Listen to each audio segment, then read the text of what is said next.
Hi everyone, it's Hannah from Sheet Leveler, and in today's tutorial, I'm going to walk you through how to use the Excel days function. This is a super handy function when you need to calculate the number of days between two dates. Perfect for tracking turnaround times, due dates, and so much more. Let's jump right in. Setting up the example. Here I have a spreadsheet for a fictional service repair company. Each row shows the request date, when someone asked for service. The work date, when the job was actually completed. What I want to find out is the historical wait time between these two dates. We're going to calculate that using the days function. Step 1. Writing the days formula. Click into cell H2. Type equals days left parenthesis. Excel tells us that the days function returns the number of days between two dates.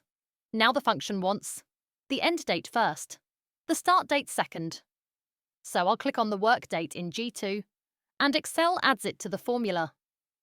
Because this data is in an Excel table, the formula uses a structured reference, but it works exactly the same. Next, type a comma and enter the start date. I'll type F2, but clicking the cell works just as well. Then close it with right parenthesis. Press Enter. Excel instantly fills the entire column because it's inside a table. That's a nice bonus. One formula, automatically copied down. But you might notice something funny. The results may look like dates instead of numbers. Let's fix that. Step 2. Correcting the number format. Click the H column header to highlight the whole column. Go to the Home tab. In the Number group, choose General. Even if General already looks selected, click it again.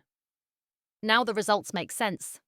14 days, 3 days, 16 days, and so on.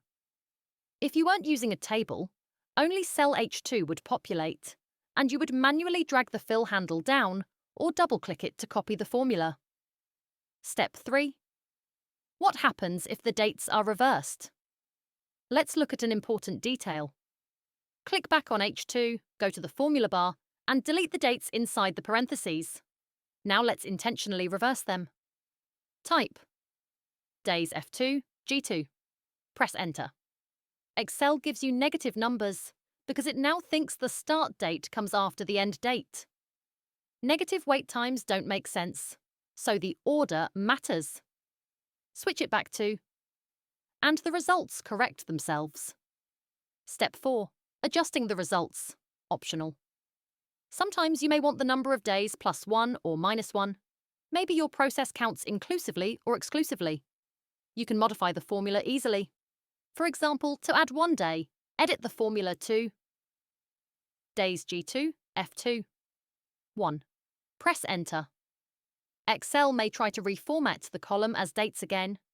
If that happens, just switch the number format back to General. This lets you fully customize how your days are counted. And that's how to use the days function in Excel. It's simple, powerful, and perfect for tracking how long things actually take.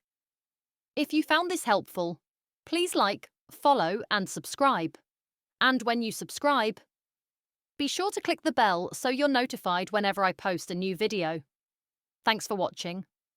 I'm Hannah from Sheet Leveler, and I'll see you in the next tutorial.